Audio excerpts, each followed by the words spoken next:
Voilà. Monsieur, présentez-vous. Je m'appelle Henri Guibert, je suis Saint-Louisien, né à Saint-Louis, grandi à Saint-Louis, membre du groupe Khalam. Voilà. Alors on est à Saint-Louis justement, dans votre studio. Oui. On entend en sourdine de la bonne musique, c'est quoi? Oui, c'est un projet qu'on vient de terminer, qui a été initié par l'Institut français. Un projet en fait qui a réuni une grande majorité des chanteurs saint-louisiens, des jeunes. Parce qu'en fait c'était un peu pour faire un clin d'œil sur le Covid et surtout l'après-Covid en fait, pour appeler à l'union, pour que les jeunes se rendent compte que maintenant la vie n'est plus comme avant, c'est très très difficile, ils ont un avenir très difficile, il faut qu'ils se réunissent, qu'ils se mettent ensemble pour développer leur pays, sinon c'est la catastrophe quoi. Donc c'est surtout ça en fait. Et quels sont les thèmes développés justement dans cette... Justement le thème développé c'est l'union, d'être ensemble pour relever le défi de remettre en place les choses que... c'est-à-dire que pour que ce qui s'est passé c'est que nous les adultes, on n'a pas fait la part des choses normalement. Et plus cette pandémie qui arrive, cette pandémie a permis justement de voir des tares en fait qui existaient, parce que rien n'a été fait, on n'a pas pensé, personne ne s'y attendait. Mais le plus difficile aussi, c'est qu'il n'y a plus rien qui marche. Moi je parle en tant qu'artiste, quoi que ce soit, les artistes ne jouent plus. Parce que quand on ferme, quand il y a une restriction, les premières choses qu'on ferme, c'est les bars, les restaurants, les boîtes de nuit et tout. Les artistes, ils font leurs prestations là-bas. Donc du coup, il faut qu'ils pensent à autre chose, c'est-à-dire à préserver la nature. Donc dans ce clip même qui va sortir, il y a eu des opérations sur la langue de Barbarie pour accompagner les gens qui font le reboisement, de remettre les fils à eau, nettoyer la plage. Ça fait partie des choses pour faire en sorte que la nature redevienne comme elle était avant, comme on était jeunes. Nous, quoi. Alors quelle voix justement devrait-on entendre, n'est-ce pas, voilà, dans cet album où il y a, que je sache, vous, il y a... Oui, il y a, en fait, il y a Ablaye Soro et moi, en fait, qui avons composé musique et paroles. J'ai fait les arrangements et puis la réalisation. Et il y a les chanteurs, il y a Abdou Guité, il y a Adjar, une jeune fille, il y a les Gounéi, il y a Larynx, il y a Nari Diouf, il y a Khadim Tal, il y a Mama Sadio, il y a Seynebou, il y a Alekoli, il y a Tex, et il y a, comment s'appelle le jeune chanteur, j'oublie, il y en a tellement en fait. Tous les voilà. Mbaye Ndiaye Tilala en fait est là-dedans. En fait, la majeure partie de Saint-Louis en fait. Et donc on a pu les mettre sur 3 minutes 40. On a mis 13 chanteurs, c'est pas mal. Et puis il y a le Fanal aussi, le groupe des Fanal qu'on a injecté, qui a participé. Et vous êtes en train de faire bégayer l'histoire. Oui, exactement, parce qu'en fait c'est un clin d'œil. Le Fanal c'est notre patrimoine. Désolé, toi tu es Saint-Louisien. Tu connais que en fait le Fanal n'appartient à personne. Le Fanal appartient à Saint-Louis, c'est notre patrimoine. On se dit que ce Fanal, s'il était bien exploité, il serait aussi visité que le carnaval de Rio ou les Mardi Gras à la Nouvelle-Orléans. Donc c'est un clin d'œil quoi. Moi j'ai décidé en fait d'aider à revaloriser ce patrimoine-là. Aujourd'hui vous êtes à Saint-Louis et j'espère durablement. Oui, non. Justement pour apporter votre pierre à l'édification d'une voilà, d'activité culturelle, ça et là. Hein. Exactement, c'est-à-dire qu'en fait je suis là parce que c'est mon métier d'abord. J'ai mon studio ici et en même temps je dis que je vais m'investir pour aider les artistes, de temps en temps certains artistes qui ont du talent, à leur donner un coup de pouce, par exemple revisiter le folklore saint-louisien, mettre en valeur le Fanal. Moi je rêve, et je pense que ça va se faire, on a discuté avec elle, de faire un album de Fanal pur et dur, mais c'est-à-dire le Fanal originel. Parce que moi j'ai assisté, je suis plus jeune, j'ai assisté les Fanal quand j'étais petit, on les suivait de Sor jusqu'à Guet-Ndar. Vous imaginez, on faisait tour. Je connais les chansons par cœur, voilà, c'est ça. Alors la culture a payé un lourd tribut hein, avec le coronavirus, les artistes aussi, hein, les chanteurs et autres. Exactement. Est-ce que vous avez senti quand même la contribution des pouvoirs étatiques? C'est-à-dire qu'en fait, on est toujours les derniers, en fait, on est les derniers à avoir... parce que moi, je pense que je ne me plains pas, je peux dire, parce que nous, avec le Khalam, on a pu faire une longue carrière. En fait, on a préparé un peu notre retraite, on veut dire. Mais les jeunes qui arrivent, en fait, je ne pense pas ce qu'on leur a donné puisse leur servir à grand-chose. C'est pas beaucoup, c'est pas énorme. Ah oui. Parce que vous vous rendez compte qu'il y en a beaucoup, en fait, qui vivaient au jour le jour.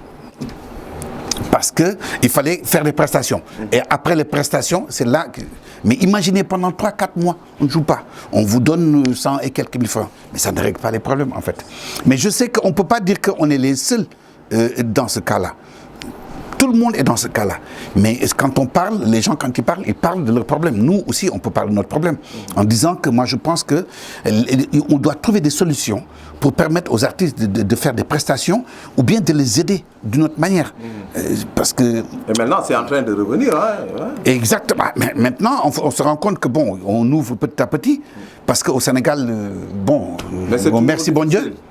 Merci bon Dieu, mais en fait, on est les moins touchés par rapport aux autres. Moi, je sais, en France, nos amis, si tu veux, et c'est la catastrophe partout, mais c'est partout, c'est pas seulement ici. Mais nous, on parle de ce qu'on voit, parce que moi, je vois les jeunes qui ne jouent plus, qui ne vivent pas, ils ne peuvent pas revenir chez leurs parents pour... c'est difficile, en tout cas. Voilà. C'est difficile. Alors, justement, vous êtes revenu un peu pour participer à la vie active, hein, de Saint-Louis, notamment celle-là culturelle. Qu'est-ce que vous attendez des autorités locales?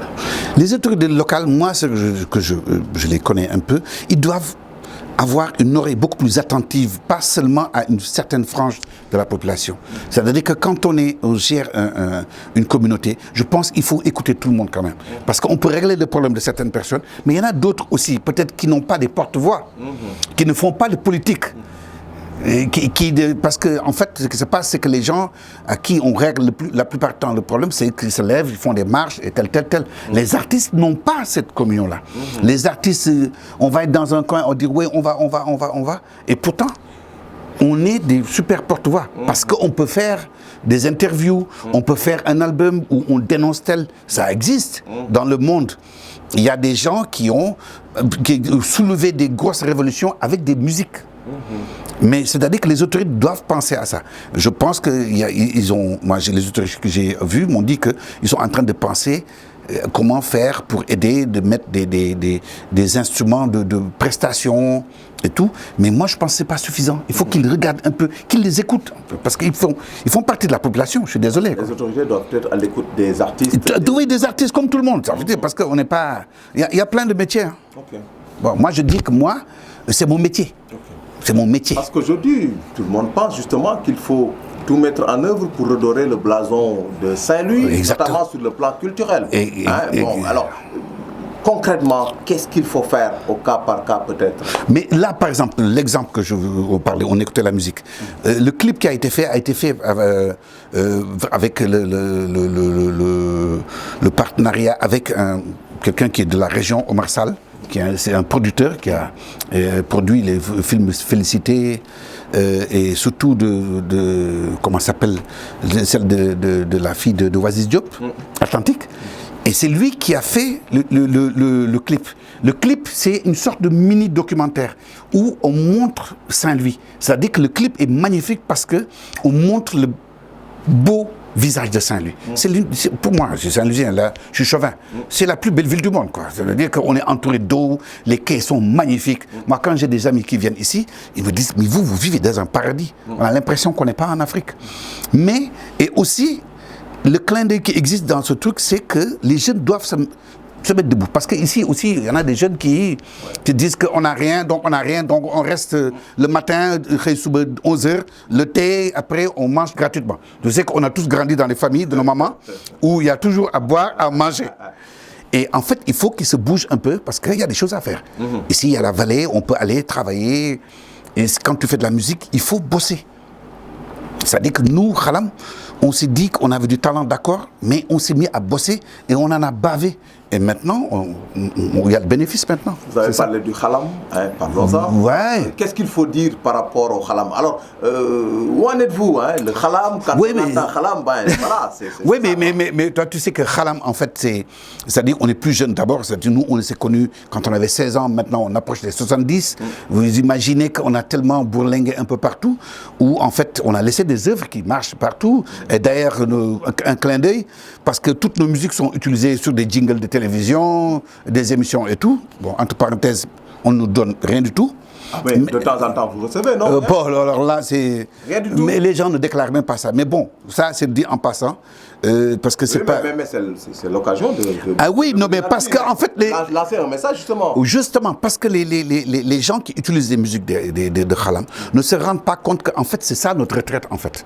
On a bossé des années et des années pour créer des musiques. S'ils les utilisent pour des jingles ou quoi que ce soit, ils doivent le déclarer, c'est ça qui est logique.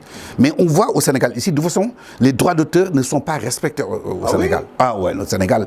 Les droits d'auteur, c'est... Pour moi, les droits d'auteur, c'est de n'importe quoi ici. Parce que, justement, les gens ne respectent pas les normes. Parce que, normalement, avant d'utiliser une musique maintenant, il faut demander une permission. Parce que c'est ça qui est logique. Surtout dans un site commercial, dans un endroit commercial. On ne peut pas prendre ta voix, l'utiliser n'importe où. Si je ne t'ai pas demandé, est-ce que je peux utiliser ta voix? C'est logique. Il y a des structures mises en place par l'État du Sénégal. Mais est-ce qu'ils ne peuvent rien du tout? C'est ça. Vous avez vu qu'il y a toujours eu des problèmes ici. L'histoire des droits d'auteur, c'est un problème très complexe. Et je pense que les autorités doivent voir. En fait, c'est quelque chose qui ne doit pas être figé sur une ou deux ou trois personnes. Non, non, non. C'est le droit de... Il y a combien de musiciens au Sénégal? Vous savez qu'il y a beaucoup de jeunes, il y en a parmi qui ont travaillé dans le truc, qui n'ont pas leur carte de droit d'auteur. C'est moi qui leur ai dit, il faut aller déposer vos œuvres et faire valoir vos droits. Mais ils disent que ça ne sert à rien du tout parce qu'il paraît que là, on touche zéro. Ça, c'est catastrophique. C'est catastrophique, voilà. En Europe, vous ne pouvez pas prendre la musique, n'importe quoi, votre va le mettre. Sinon, c'est... Je ne sais pas, c'est la SACEM qui va vous attaquer. Ce n'est pas l'artiste. Ici, on est piraté, c'est la SODAV qui doit se lever, allez, parlez pour nous. Et voilà. Malgré tout, le Khalam a de beaux restes, quoi. Mais qu'est-ce qui reste du Khalam? Oui, il reste les gens qui sont toujours vivants en nous. Donc, ce qu'on fait, on s'est dit que chaque fin d'année, on se retrouve pour faire des concerts. C'est-à-dire que, bon, cette année, ça va être un peu difficile, parce qu'avec la pandémie, mais chaque fin d'année, on se retrouve entre décembre jusqu'en janvier. Et on fait des tours. Donc, on fait à peu près 20-25 concerts, mais c'est vraiment pour nous éclater et pour faire plaisir, quoi. Donc, on cible nos clubs où on veut jouer. On y va et tout. Et je sais qu'à Saint-Louis, si c'est ouvert, mes copains, ils adorent Saint-Louis. D'ailleurs, en 2008, c'est ici qu'on avait recommencé. Et donc, je pense que si jamais, Inch'Allah, tout se passe bien, on peut revenir ici, quoi. Il y a des festivals à travers le monde. Oui, mais avec le jazz et tout. Mais on n'y va plus. C'est-à-dire qu'on n'a plus d'argent. Parce qu'on a décidé de... C'est ça, quoi. Pourquoi? Expliquez-nous. Parce qu'on a trop vécu. Et vous savez qu'en fait, on était 8, 10, et il y en a beaucoup qui sont partis et tout. Bon, on a trouvé des musiciens qui les ont remplacés, mais majestueusement, parce qu'on a eu les jeunes qui travaillent avec nous maintenant, c'est des jeunes qui sont, quand on va créer de Khalam, ils n'étaient même pas nés. Et ils jouent comme les musiciens qu'ils ont remplacés. Et donc, c'est eux qui nous disent, ouais, mais père, il faut qu'on joue, il faut qu'on joue, il faut qu'on joue. Mais c'est compliqué. Justement, parlons des jeunes. Hein. On a l'impression qu'il y a une certaine évolution dans la musique sénégalaise. Il y a des jeunes qui émergent, d'autres qui cèdent un peu la place. Comment vous jugez un peu la musique sénégalaise actuellement? Pour moi, elle évolue. C'est-à-dire qu'il y a toujours... on peut faire mieux. Peut faire mieux, ça veut dire qu'il faudrait que les musiciens osent. Parce que quand on est musicien, en fait, qu'on se dise qu'on est africain, américain, asiatique ou quoi que ce soit, on a une base de notre patrimoine. On peut se baser sur ce patrimoine comme on a fait avec Khalam, ce que disait Senghor, l'enracinement et l'ouverture. Moi, je suis toujours pour ce principe que nous, Khalam, pour créer notre musique, on a sillonné le Sénégal pour apprendre notre folklore. Parce qu'on était des trucs différents. Il y en a qui, le maire était serrère, Diola, ni c'était des tels, mélange maniaque et tout. On a appris le folklore du Sénégal. Mais pas seulement sur une ethnie. Ici, on a tendance à rester dans le truc Wolof. Moi, j'ai des parents Wolof, je dis, mais il y a la Casamance, il y a le Sénégal oriental, il y a le Fouta. En fait, oui, non, mais il s'est à exploiter. Baba Mal, il exploite son patrimoine là-bas. Très bien même. En Casamance, il y a une musique qui est tellement riche. Khalam s'est beaucoup inspiré sur la musique mandingue. C'est ça qui nous a permis tout de suite d'être acceptés par les Africains de l'Ouest, de la côte. Guinée, Ghana, Nigeria. Toujours les gars, ils me disent, mais c'est quoi, vous êtes où là? Non, on est Sénégalais. Mais non, pourtant, on n'entend pas ça. J'ai dit, c'est Sénégalais. Et justement, c'est de creuser et d'être créatifs. Les Nigérians, ce qu'ils ont fait, ils ont pris le high life, ils l'ont bien manipulé, les gosses l'ont travaillé, et c'est devenu, cette musique a envahi le monde. Nous, on a le Goumbé ici, on a les Sabar et tout, voilà quoi. Là, vous parlez avec emphase, n'est-ce pas, de la musique, vous êtes un passionné. Mais c'est parce que, justement, je me dis, je voudrais que la musique sénégalaise soit reconnue en tant que musique qui passe dans le monde entier, pas seulement world music, ou comme ils disent, entre guillemets, world music, ou musique folklorique, musique ethnique. Parce que les décideurs, ils disent que oui, quand il y a trop de trucs, c'est ethnique. Vous prenez votre musique, vous la rendrez électronique, c'est votre base, mais elle est électronique parce que c'est d'actualité, elle passe, ça va tourner un peu partout, on va se dire, mais tiens, ça tourne bien, ça vient d'où? Tu dis, oui, ça vient d'Afrique. Ah ouais, super.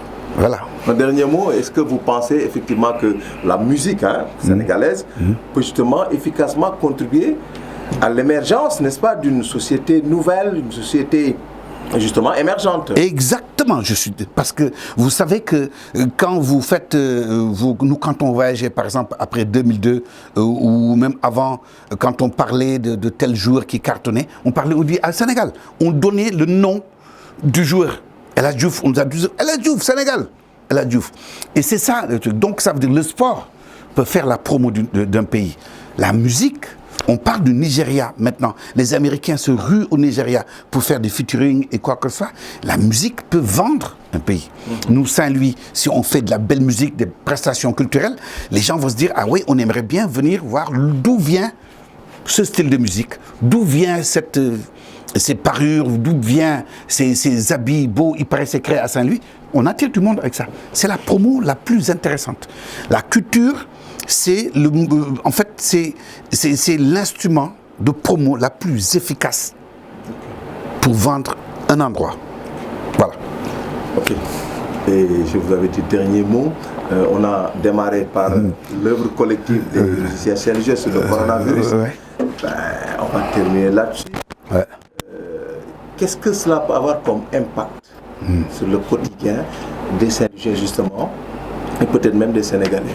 C'est-à-dire que nous, en fait, ce qu'on fait, c'est faire une sorte de contribution. C'est-à-dire que c'est des jeunes artistes qui lancent un appel à la jeunesse en disant, il faut parce que le texte, il a été travaillé dans la mesure où c'est à la limite répétitif en disant, soyons unis.